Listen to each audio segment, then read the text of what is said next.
Hello, everybody, and welcome to a webinar on the outlook for the Middle East region for 2021. We really appreciate you joining us for this conversation. While you're listening in on the conversation, if you are not yet logged into the GoToWebinar link to see our materials, we encourage you to do so. You'll be able to see our presentation, some of the data we'll be referencing, and you will also be able to submit questions for the Q&A session, which we'll have at the end. If you have questions and comments, please drop them to Frontier View webinars. We will keep track of them and we'll do our best to answer them either during the call itself or we will follow up by email with everybody. My name is Martina Bozadjiva. I'm Managing Director and Head of Research at Frontier View. And I realized that before we get started, some of you might not be familiar with our firm and what we do in the context for this conversation today. So I'll take just 2 minutes to cover those topics with you and give you a quick overview. Our firm provides the world's best market intelligence and advisory services for global business professionals. We help our clients grow and win in their most important markets by informing and empowering the market monitoring, planning, execution, and other critical decision processes of our clients. And this webinar is an example of the planning support that we provide, especially as it goes into annual planning and budgeting processes. If we go on to the next page, what you will see is a sample of some of our clients, as well as some demographic information around them. We provide continuous research and insight, custom solutions, and a number of support services to our clients. And you're seeing a small sample of them here, including timely, actionable insights to adapt and win in changing markets. If you're not a client and they're interested in receiving 60-day complimentary access to our Frontier View program, please leave a comment in the chat box or email us at info@duckerfrontier.com. As part of our offering also, if we go to the next page, we're excited to announce that we have recently launched a new mobile app. The mobile app, Frontier View Mobile, is available in both iOS and Android, and it includes all the relevant content you need to monitor markets, including this webinar recording and the deck that we're going to be presenting to them today. We encourage you to download the app to have access to these insights and more at your fingertips. Current clients can access the mobile app using the same login information as our browser application. And if you're not a client, you can still download the app and start monitoring up to 5 complementary countries and access other features like daily news, commentary, as well as notifications. So with this, we're moving on to the discussion within our webinar. I'd like to introduce really the star of the show today, Zeynep Kosereysolu, who is our Director for Middle East, Africa, and Turkey Research. And she'll really be covering a lot of both the commentary around what to expect from the MENA region in 2021, and also what we're hearing from our clients through the conversations that she's having with senior executives across the region. Again, if there are any insights you see today as part of the discussion or any questions that we don't get to answer, our client services team will be happy to follow up with you directly. Just drop us a note in the chat function. And to give you a sense of the agenda, we will start by looking at some of the global context and assumptions underpinning our expectations. Tons of uncertainty this year in terms of what those assumptions should be. We will then look at the overall outlook for the MENA region, and we will then look at demand drivers across some of the key customer segments that many of our clients are focusing on, whether that's selling to the governments in the region, looking at opportunities in the B2B sector, as well as tapping into investments happening on the ground, and then also understanding the outlook for consumer spending. So we'll try to touch on a range of different topics across all the major geographies in the region. And I think with this, I should probably pass it on to Zeynep to get us started on the conversation. Thank you very much, Martina. Hello, everyone that is on the line listening to us. We will be sharing, as Martina said, our outlook on the Middle East North Africa region, where here you can see that a lot of the countries that have struggled under both the COVID-19 and an oil price shock this year are actually going to be returning to growth in 2021, but there's going to be a lot of different factors influencing this growth figure, the pace of returning to pre-COVID levels, the ongoing operational challenges, the varying paces of growth across different sectoral customer segments that multinational companies may have. So what we want to do today is give you a sense of those drivers that you can see here on the slide that will be impacting the outlook for the region, but also really define what the opportunity will actually look like in 2021 beyond just some of the simplistic growth figures. If we look at the global context and assumptions for next year, we have to start by talking about the virus. There's no way to have this conversation without talking about it. And for all of our clients, we recommend working with scenarios well into next year's expectations, many of them driven by some of the different ways in which COVID-19 may play out in different regions and the timing of that. Our current forecast, which is what you will be seeing, so not the upside and downside scenarios that we have, but the actual base case scenarios that we work with, assume a few basic things about the COVID-19 situation that are built into the numbers. So one is that there are going to be fluctuations in terms of infections. We are clearly in some locations in the second wave, in other locations things are improving, in others they never really improve particularly well. But it's clear that the virus is not going away in any shape or form, and unless it is effectively contained and or by the time there is a vaccine, these outbreaks are going to be kind of the natural state of things, and then governments are going to be fighting back against them. And this will last as well into next year.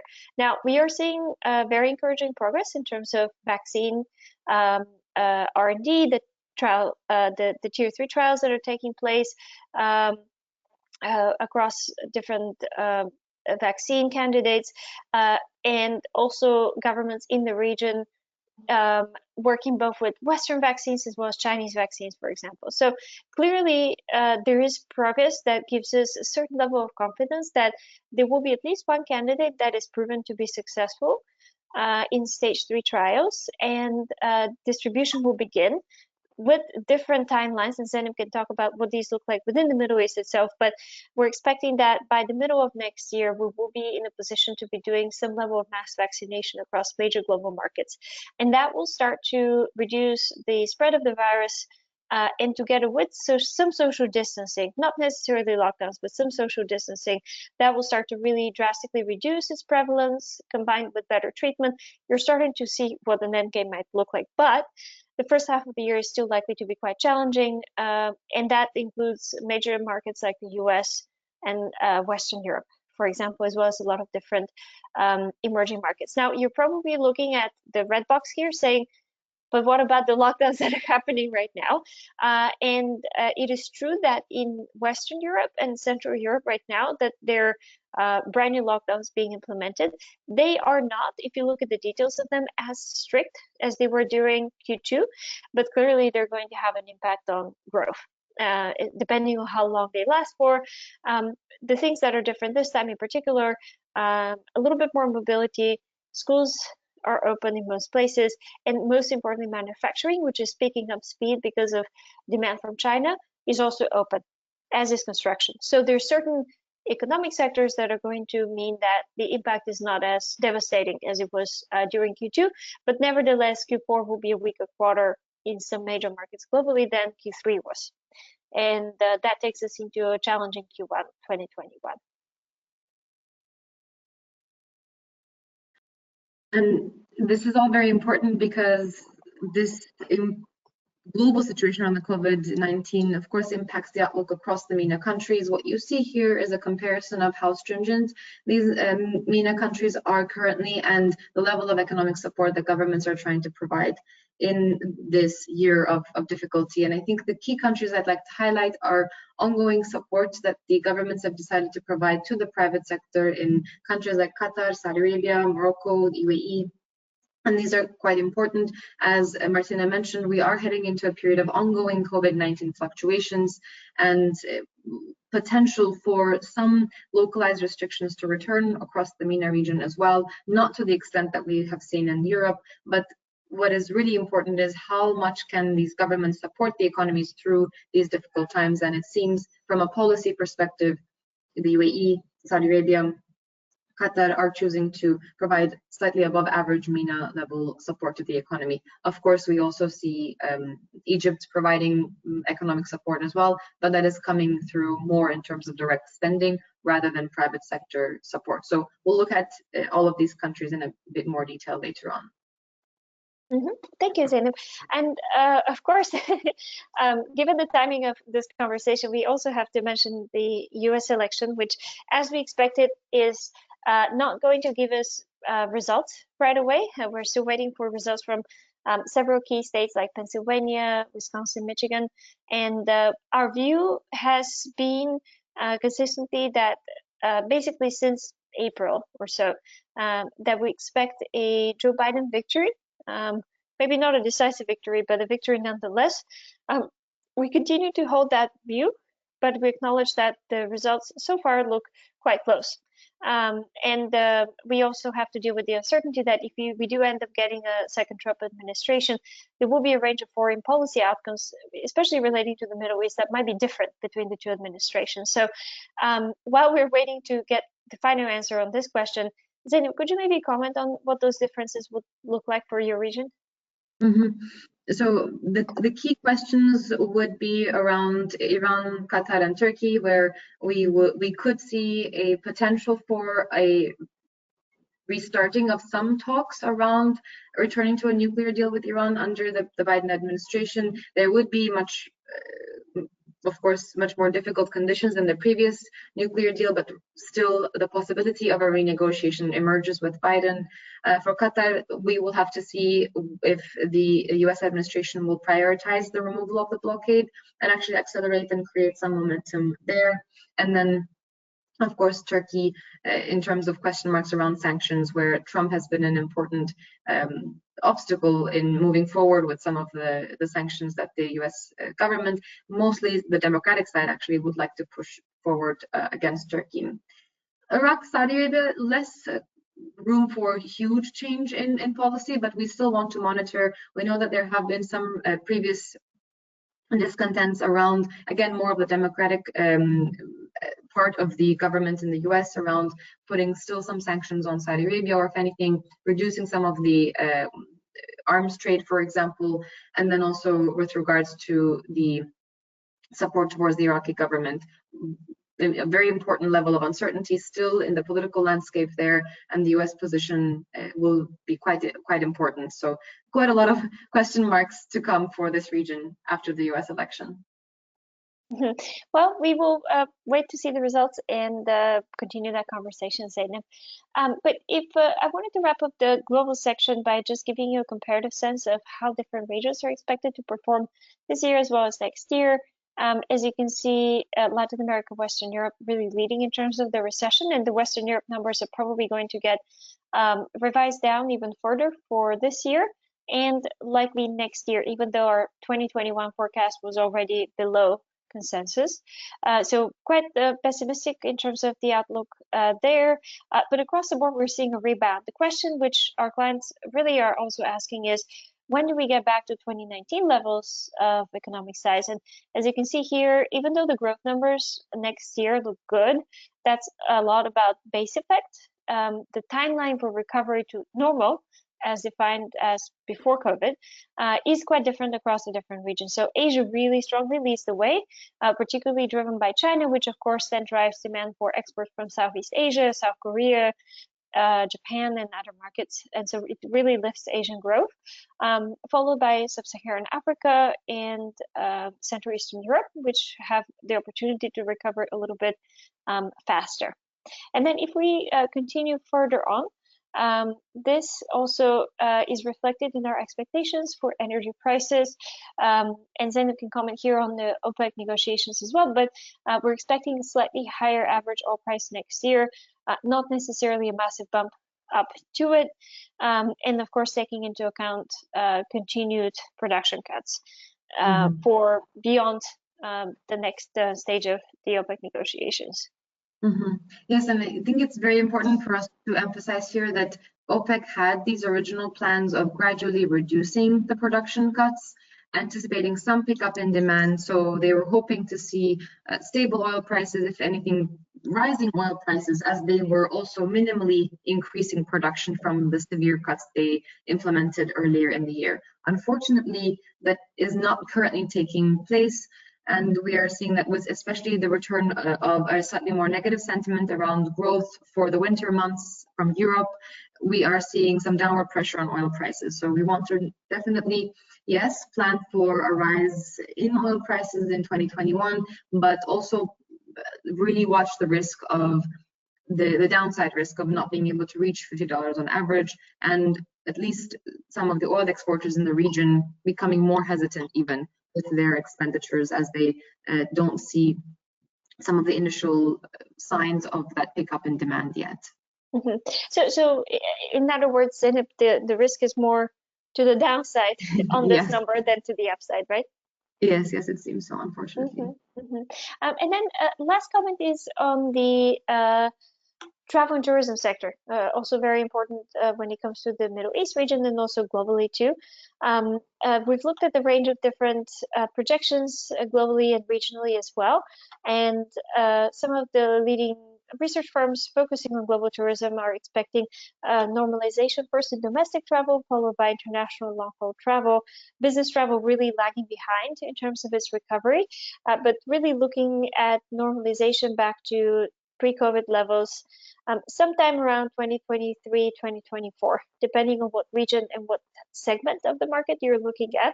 In other words, 2021 should see an improvement, but nowhere near a normalization in terms of what previous levels have looked like. That will be a much longer process to get back to that level.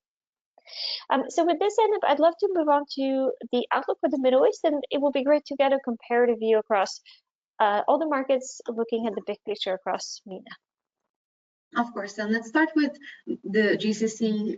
We're going to get into the demand segments in a little bit, but when we look at the overall recovery pace of these countries, you can see here the divergence. Qatar is recovering faster in 2022 due to the World Cup. As Martina, you've mentioned, our assumptions are that there would be some level of vaccination by 2022 that can allow for that World Cup to kind of be implemented to a certain extent in terms of arrivals, but there is a clear downside risk still.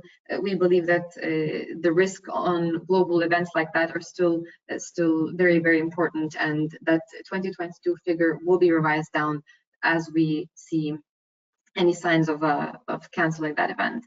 The UAE as well, the government has delayed the expo to 2021. Again, there's actually even more of a risk that that could again be cancelled if we don't see enough of a global level vaccination. But because it is in original and official plans currently, we are assuming that it does take place. But you can see here again, we are putting the assumptions for recovery more into 2022, where we would expect, even if expo is held next year, more of the arrivals to come in towards later part of that expo and supporting the economy towards, again, later end of expo.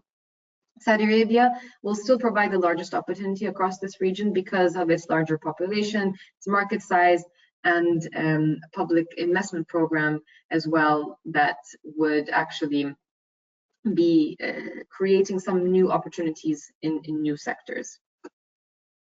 And then if we take look at North Africa, here we are unfortunately seeing that the political dynamics are delaying recovery in growth in Tunisia and Algeria. And actually in Algeria, for example, we've been seeing some of the latest developments on the political front. We have had the constitutional referendum where actually 67% of the voters did back the amended and new constitution, but voter turnout was actually less than 24%. So clearly there's still a lot of major discontent across the population, and the risks there have not really subsided. Plus, we have seen the latest announcement around the president's confirmation of having COVID-19 currently under treatment. So quite a bit of uncertainty is still there for us to be monitoring. And you see here, Egypt's growth is outperforming that of not only North Africa, but across the entire MENA region, but it is quite narrowly driven by public sector investments. Accessing the country's opportunities still will remain quite challenging, especially when we are thinking about managing the local competition and also importing regulations, and of course the very price sensitive aspect of the population. Morocco will, from our perspective, still continues to provide the more stable, predictable, and gradual recovery pace across that region.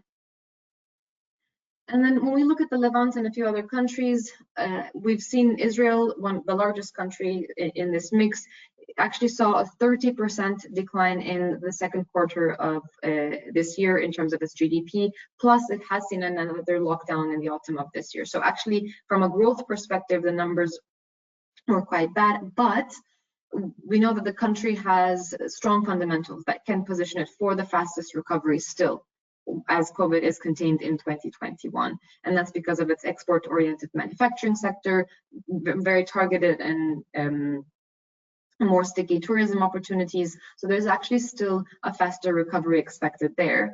And you know, Iraq's recovery here is very conditional upon us reaching that oil price recovery towards 2022 and political stability. And what you're seeing in Lebanon, unfortunately, is that political deadlock and the need for fiscal reform still limiting the growth in the foreseeable future. Beyond just the total growth levels, there is going to be, of course, currency dynamics that's going to be impacting the outlook.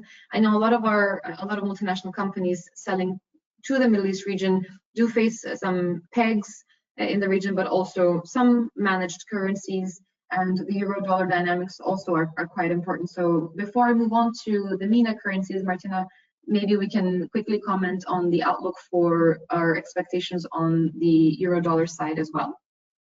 Sure. Yeah, we expect a slight strengthening of the euro relative to the dollar going into next year, due to a combination of the general dollar weakness, which we have been seeing, plus the very large-scale stimulus coming out of Europe. So even with these secondary lockdowns, which of course are going to affect the growth outlook for the region, we are also seeing very substantial stimulus spending supporting the economic side of how these lockdowns are going to affect governments, and that has allowed the euro to remain relatively strong, even with that new hit to economic expectations, which gives us confidence that the euro will remain relatively strong to the dollar going well into next year. Mm-hmm. And this is quite important for most companies selling, of course, across the countries, especially those with the pegged currencies. From our perspective, we don't expect any pegs to break in the region. Of course, Oman and Bahrain are under the most pressure, but still, we don't expect a major peg break there. You can see we're expecting relative stability for the Egyptian pound and the Moroccan dirham.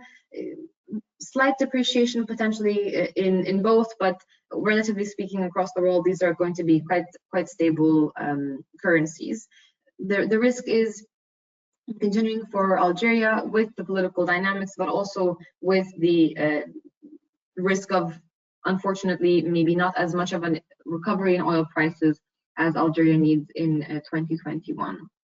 Lebanon here, probably the most wondered currency, the most volatile currency this year, alongside the Iranian rial, of course, this year. The currency that you see here is the official peg. We expect this to move significantly throughout 2021 and average around 3,500 pounds or lira to the dollar, but this is again to underline that this is the bureau rate, this is the official rate, not the bureau rate that we're forecasting here. Now, when we look at the latest developments, Hariri's recent return to office has supported actually the lira's appreciation, bringing the bureau rate down to around 6,200 from above 8,000 that it had reached. But lately, as discussion over the control of ministries continued, we again, unfortunately, saw the lira depreciate back down to 7,500. And so at the time of this current recording of the webinar that we're doing, current release of the webinar, the lira is likely to move quite a bit. So the risks here are unfortunately continuing to the downside. And beyond the exchange rate, it's also very important to look at a comparison of the inflation dynamics across the region. There's very big differences across the countries in their outlook.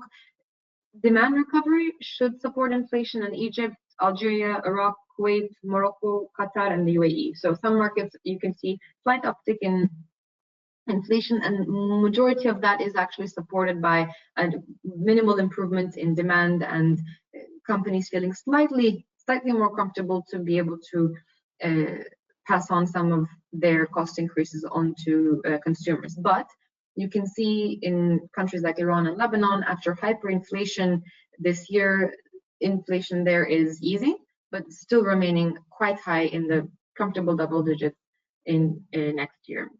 We want to be monitoring the risk of a VAT implementation in Kuwait, and that's going to be potentially driving up some of the inflation. And in Saudi Arabia, we have seen the tripling of the VAT this year.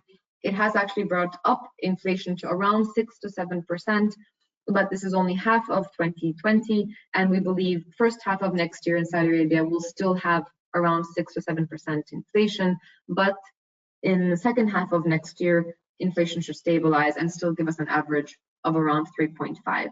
But a very clear difference in the annual number between first half of next year and the second half of next year. And Zainab, maybe a quick question about what you're hearing from clients. Do you hear concerns about inability to pass price increases to customers given this environment? With the exception of a few places, inflation is not particularly high, and demand may be depressed for certain types of products. What are the discussions you're having with clients around pricing? Very clear difficulty in raising prices. I think we can say when we look at even countries like Egypt, for example, that we saw economically was performing slightly better. Even there, we're seeing a very price-sensitive consumer base. Morocco as well, when we are here saying that there's a tiny bit of room for slightly better spending next year, but you can see it's only bringing up inflation to very, very minimal levels. When we look at the higher income consumers, environments like in Qatar and the UAE, still inflation levels remain quite low. So price increases are going to be quite difficult just from macro support, from the support of the economic environment. So we're definitely hearing our clients talking about new products that they might be bringing to the market that can support the price increases. Well, maybe one more factor to underline here is the rise in e-commerce, and we'll talk about that later. But of course, while online sales do support the revenue outlook, we see price pressures much more aggressive on the online space. So that also is a factor limiting ability to raise prices. That's very helpful, Zainab. And what about political risk across the region? That's plenty in the MENA region, and I think our executives from the region are very used to these risks, but that still means we need to highlight them, plan for them, and determine what falls into our base case and what falls into some of the downsides. You see a lot on this slide. I won't dwell on everything, but in Algeria, we want to still highlight the risk of ongoing protests, despite us having gone through that constitutional referendum. Please expect some ongoing discontent there. In Egypt, there may be some protests that might reappear, but the opposite to the Algeria outlook, in Egypt, we think that these will be quite small in scale and not extremely at all disruptive to business in the country. Israel, very important. We need to be watching the budget discussions at the end of this year. They could cause some disagreements between the members of the coalition and a downside risk of a fourth election in Israel. So very important to watch that risk. And I think two very important elections coming up in Iraq, parliamentary elections, and in Iran, the presidential elections. So the future of Iran could look very different after now these two major elections, one in the US and one in Iran coming up. A lot for us to monitor, and we'll be keeping our clients up to date, of course. Got it. Very helpful, Zainab. So with this, let's go back to the demand conversation, because demand planning is one of the biggest challenges companies are facing this year. And let's start with the public spending outlook, which drives a lot of additional opportunities across other sectors in the MENA region. Yes, I mean, this year, public sector planning priorities really had to be rapidly reshuffled with COVID-19, with changes in revenue dynamics, and countries also showed quite varied responses to this year. We see some countries that are actually that have chosen to support their economies. You see, for example, slightly higher figures in 2020 for Egypt and Morocco, where the governments have decided to actually create some domestic demand. But then we've seen countries that actually chose to cut spending to maintain some of their fiscal strength. Saudi Arabia, Qatar, Kuwait. Here, the risks were not that there would be sovereign default if they didn't cut, right? So we still see quite strong buffers that are going to be supporting the government budget. But regardless of the existing fiscal buffers, these countries made a policy choice to not further weaken their fiscal stance and cut this year. And that's where we expect some recovery of spending in 2021 for those markets.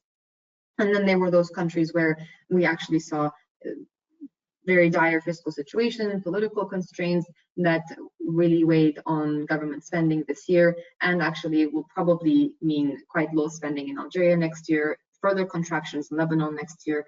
Iraq, the uptick is very much needed to support the consumer budgets themselves, and very much reliant on the oil price recovery, as I've mentioned. And beyond just the growth figure, actually, debt is an important question mark across the world. I think after this year, in the MENA region, we're not watching for very severe sovereign debt risks, except for Lebanon, and we're currently in the midst of the government trying to fix that problem. But beyond that, we don't have a major default risk. Rather, the concerns are around what would these debt levels actually mean for public spending policy. You see quite a few countries in the region that have the risk of raising taxes and cutting spending in 2021. Saudi Arabia's pre-budget statement has been released, where the government does indicate a decline in expenditures next year. We also know Algeria will have to continue to cut, and Qatar and Kuwait as well may need to continue, at least with some austerity, or let's say consolidation measures going into next year. So we definitely want to be monitoring for some tax changes as well. In Saudi Arabia, we don't expect another VAT change, but let's watch out for import tariffs. And in Qatar and Kuwait, let's watch out for any VAT-related changes. And then beyond just the numbers, clearly public procurement needs and preferences are shifting as well. And a lot of our clients are trying to support governments in their efforts to digitalize their services, to streamline their communication and service provision between public sector entities and also towards their population. The need for information collection has become even more urgent after COVID-19, and also localization pressures have, or let's say localization needs have definitely intensified this year. So as the government officials look into decision-making around purchases in 2021, they'll be very much influenced by these factors, and multinational companies will have to support these initiatives in one way or another. And one quick note on the healthcare side. We know that from a healthcare expenditure perspective, more specifically, there were quite important plans to still improve and enhance healthcare provision across the Middle East, North Africa region. This is a very important region for a lot of healthcare companies, but COVID-19 has created some changes in the policy priorities. Here, what you see is our expectation for change in the focus across these three priorities relative to a pre-COVID-19 situation. So we expect that we were seeing, as you can see, some increases in cost concerns in Saudi Arabia and the healthcare sector. We think that after COVID-19, these have accelerated. We are hearing more of our healthcare clients expressing concerns around rising price discussions. But at the same time, access has become more important for the government as well. And being able to reach across the whole geography, being able to provide healthcare services through telehealth, through mobile health, and also expanding the primary healthcare centers across the country has become more important. In Egypt, we saw clearly the new health program, the new national health insurance program that was supposed to increase the focus on quality, on access, on the whole kind of provision of healthcare services. They are still here to stay, we believe, but the fiscal pressures will still create some cost concerns in Algeria, I think it's not a surprise that cost will become, unfortunately, a bit more of an issue, even though the government is still prioritizing that universal healthcare provision. And we know that there's a lot more detail to be looked at, and won't go into the details here, but our listeners will be able to see some of these details when they receive our deck. But there's going to be quite ongoing strong focus on managing COVID-19 related health expenditures and needs for the next kind of 3 to 6 months. Clearly, this is still going to be a priority, but into the medium to long term, digital healthcare and upgrading of health facilities, but also, unfortunately, localization across the healthcare sector will be quite important priorities for these MENA governments. And beyond healthcare, when we look at a broad level, public investments are very important, as Martina, you've mentioned, in terms of driving local demand and growth. And before infrastructure improvements and supporting employment generation, we could have highlighted as 2 key priorities for these government entities that were investing, but now definitely increasing localization of key industries. One around some healthcare, pharmaceuticals, medical devices, food and beverages, but also some key areas for certain markets like automotive and related for Morocco, and other key sectors that governments may have identified across the region. They're going to be even increasing in priority for investments, but also digitalization as well. And just a few highlights: entertainment, hospitality, and retail sector investments will definitely remain priorities for Saudi Arabia across the public sector. Expo related, but also large infrastructure projects will still be top of mind for the UAE. In Egypt, public infrastructure, new capital city construction, and even some of those incentives for retail investments will continue, but we want to also be mindful that the military enterprises are investing quite heavily across the region into many manufacturing sectors, which can create some demand for some industrial firms, but actually end up creating quite a bit of competition for a lot of multinationals in that market. And then the free zone support in Morocco, renewable energy strategy, very important priorities, but also expanding, and the infrastructure in healthcare has become more urgent for Morocco as well. And Qatar, I think healthcare, education, and World Cup preparations will be key for that government. So beyond just the general dynamics, we want to be looking out for the specific areas in which these governments will be spending their money. They will be looking for high quality, but optimal price is going to be even more important, and helping governments streamline their operations, better collect their data, save costs, and reach a larger part of the population is going to be quite important. And what we're seeing many multinational companies do is really evaluate their local presence, especially in Saudi Arabia, to see if they can get closer to public sector officials. And I think it's safe to say that a lot of companies are looking to return to face-to-face engagement as soon as possible with government officials. That's going to be quite clear for local teams. And key scenario to prepare for is a lack of an uptick in oil prices that can actually further dent the investment outlook from the public sector.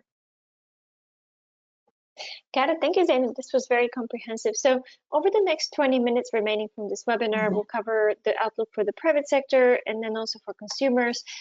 For those listening on the line, if you have questions, please drop us a note.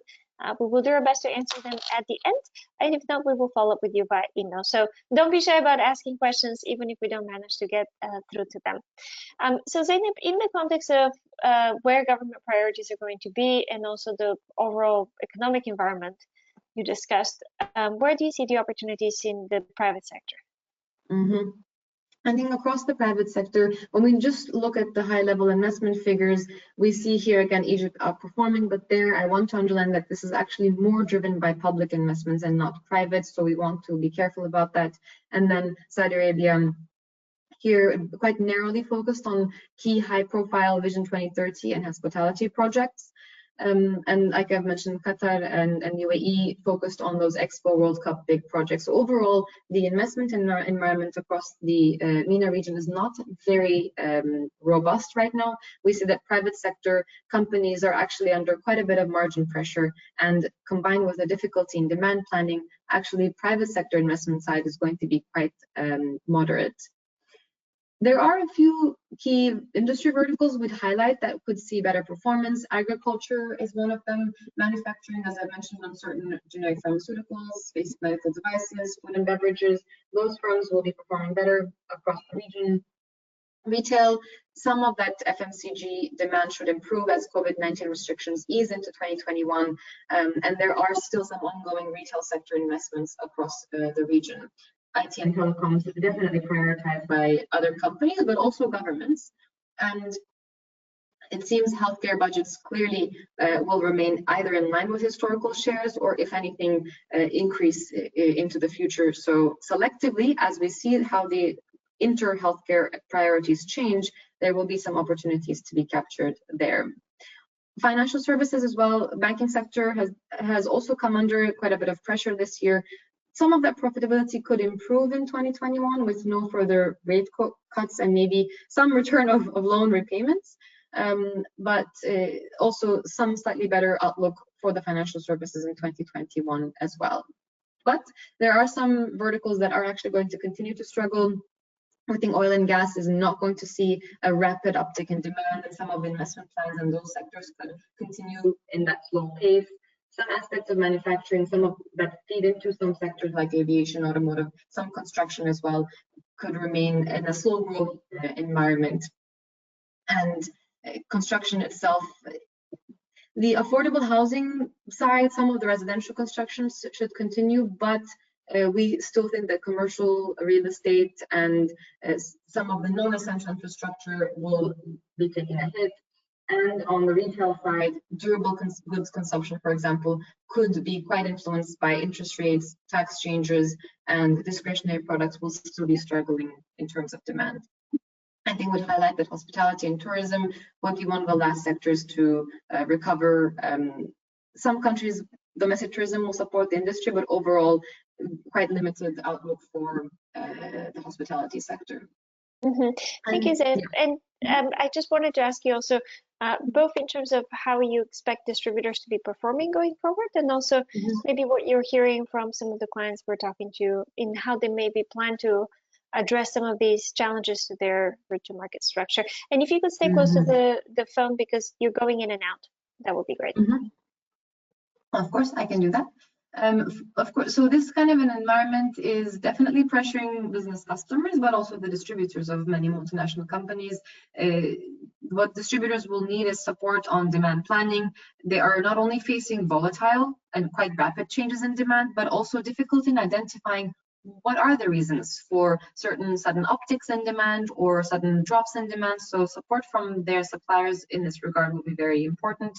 And they are facing currency volatility in some markets, as we mentioned, delayed payments on all fronts, and quite important changes in operational costs. At some parts of their costs, they receive support from governments. At other parts, they have been seeing rises through taxes or through currency changes again. So helping distributors actually manage their costs and manage their financials is going to be quite important. And lastly, they are facing difficulties in reaching their customers in face-to-face, but also kind of improving in those skill sets around the digital engagement there. And at this point, a lot of the supply chain disruptions have, it seems, been identified and being worked on, but the main challenge is how to shift that engagement strategy to a more digital one or a hybrid one for the future for the customer base. So I think that's how we would summarize the overall investment environment across the private sector, across the MENA region. There are certain areas of sectors across markets that businesses would want to identify and target, and definitely looking into adapting their offering through digital solutions, continued value-added services and emphasizing the cost-saving aspects of their products is going to be very important as well. And as we mentioned, supporting partners on demand planning and cash flow is going to be critical, because they are currently the face of the company in these local markets. When traveling to these markets continues to be quite difficult. And I think again here, identifying with the partners which aspects of the economies and COVID fall into a downside versus into a base case is going to be quite important to prepare them for any further risks ahead. Great, thank you, Zainab. And again, encouraging our audience to drop us questions. We're receiving quite a few, so we will try to answer them at the end of the call, and if not, we will follow up with everyone. But let's talk about consumers, and especially as we think about not only consumer spending overall, but also certain segments of the population like expats, as well as how we see COVID affecting different segments within the population in terms of purchasing power as well. So on the consumption side, you can see our forecasts here. Egypt's growth, again, here is quite minimal, but so was the contraction in 2020 relative to other markets. As you can see, Saudi Arabia was entering 2020 on a relatively strong footing, and we think that will help it recover back into that relatively strong environment in 2021. Morocco, we again see a relatively stable but historically price-sensitive consumer base, unfortunately. And across the GCC, we should see stable high-income spending, also more spending inside these countries as consumers remain limited in their ability to travel. But the population declines are presenting a challenge for the region. And here we're not only looking at the growth figures, but the average income levels across the markets and the additional consumption that is taking place in 2021. And you can see that the higher income consumer opportunity does remain in Qatar and the UAE, but there's very minimal increase in total consumption. So competitive dynamics and the growth is not really going to be supportive for multinational companies.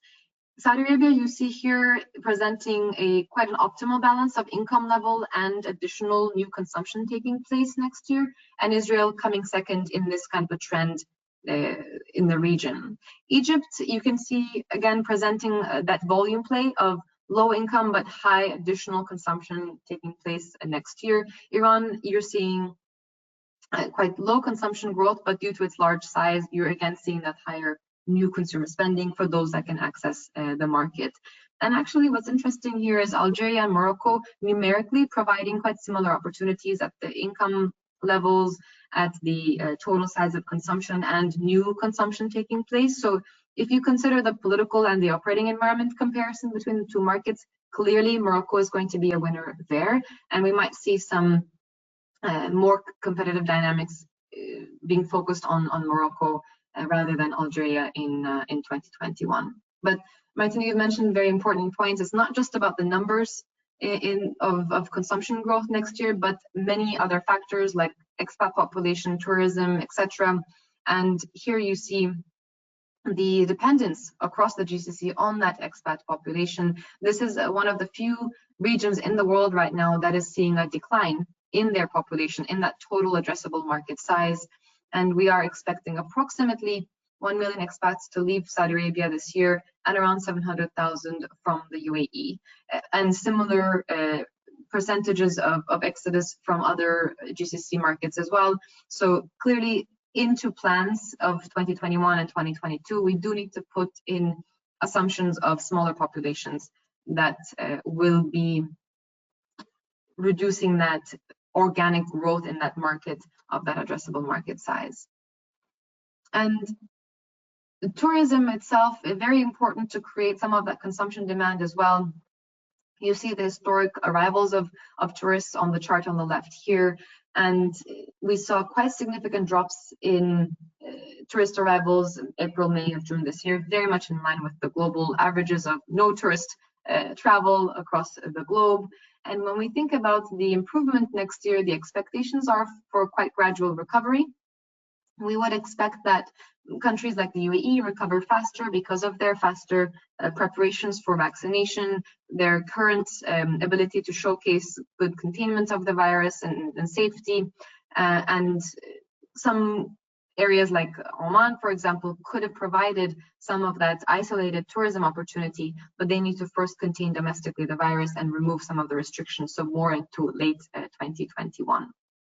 And we want to be watching out for the Saudi authorities' decisions around religious tourism quotas for 2021, and also the success of the first few months of, for example, Umrah visitors, to see if there are any spikes that are taking place with the visitors. We also want to be watching out for the preparations for Expo 2021 at this point. There is a high risk of cancellation, as I've mentioned. The government clearly will do everything it can not to do that, but let's watch those preparations either through vaccinations or arrival regulations, etc., that can give confidence to the international segments, international tourist profiles. And then, of course, very important to watch the vaccination progress in Europe, Russia, but also travel guidelines from China that currently remain quite restrictive for outward tourism.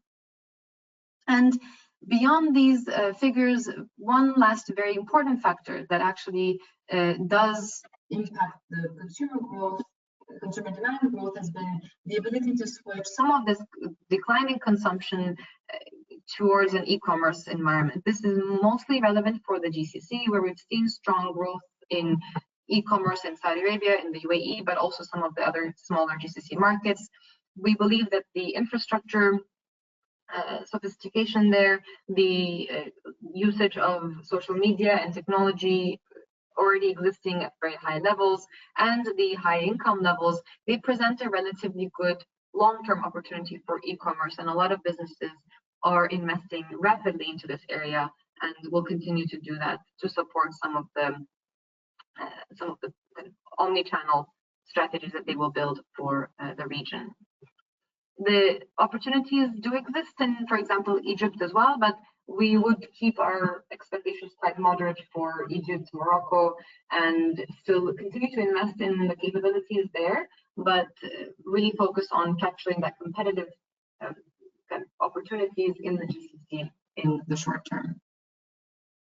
And I think we've talked quite a bit about the overall consumption opportunity.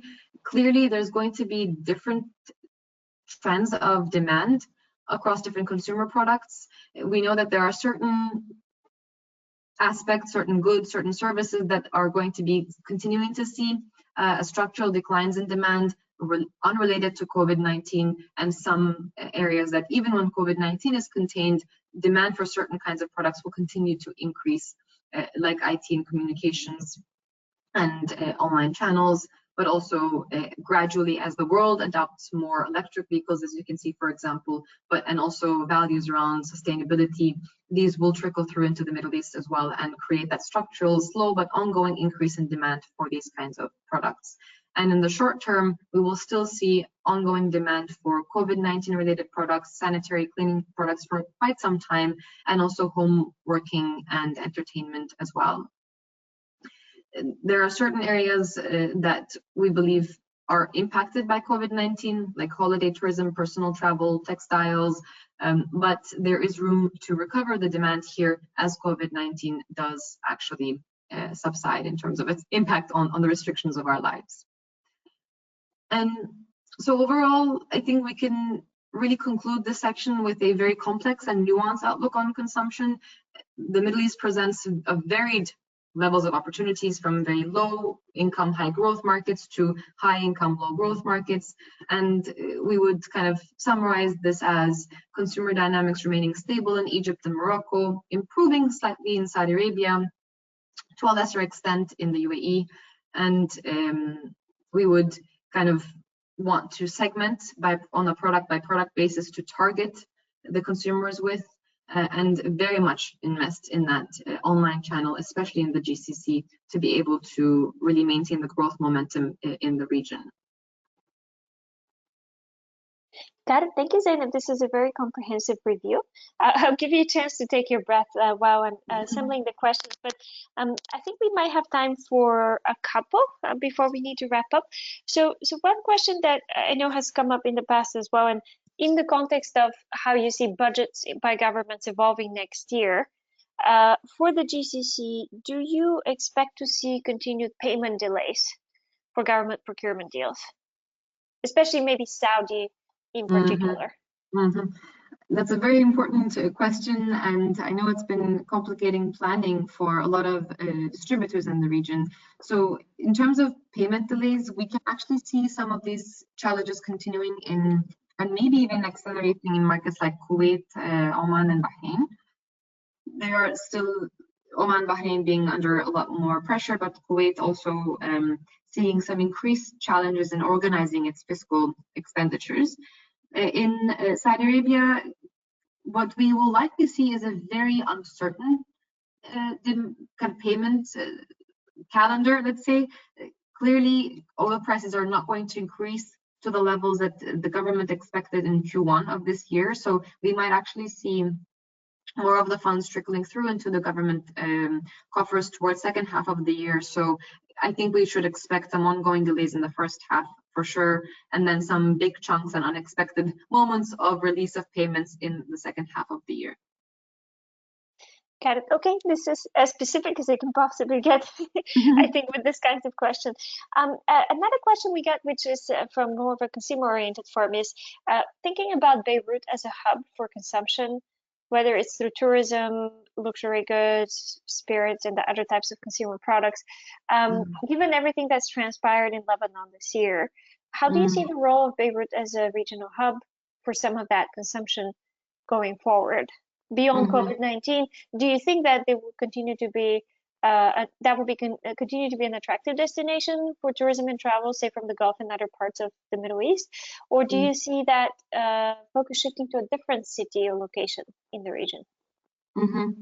So I guess here there are two aspects to the question. One, if the local economic dynamics in Beirut would kind of satisfy needs for some revenue growth and could kind of justify having a hub there. And the second is just purely on the operational side, if we can continue to use Beirut as a management hub that quite a few actually multinational firms do that are targeting consumers. On the demand side, unfortunately, we are expecting a very, very slow recovery. The safety and political stability outlook is very uncertain. So any return of expats or tourists or, for example, visitors from the GCC, we wouldn't expect at least until late 2022 and kind of in the years beyond that, because of kind of the reconstruction levels that the country needs, the reforms that will have to be taken on the fiscal side. So unfortunately, from a local demand perspective and visitors perspective, we're quite conservative on the timelines. And on the hubbing perspective, unfortunately, currency depreciation and access to foreign exchange has been a very important challenge for Lebanon.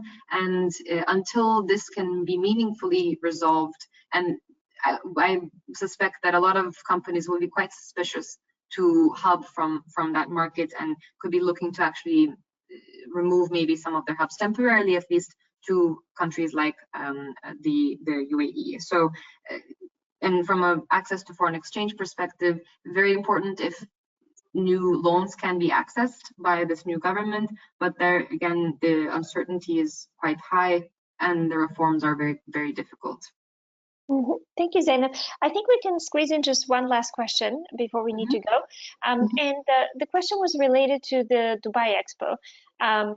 You obviously mentioned that you're monitoring the risk of cancellation. What are the types of signposts we should watch to anticipate in case it might be postponed even further? What would cause it to be postponed beyond 2021? So a few factors we can watch. One is vaccination. So we know that the UAE has been working quite closely with China, some companies in China, to be able to more rapidly roll out vaccination for the local population. That we would want to firstly see if successfully they go ahead with at least the UAE level vaccination over the next kind of 3 to 6 months. And then we also would want to see vaccination progress especially in China and other Asian countries. We know that a lot of the arrivals were expected to come from Asia.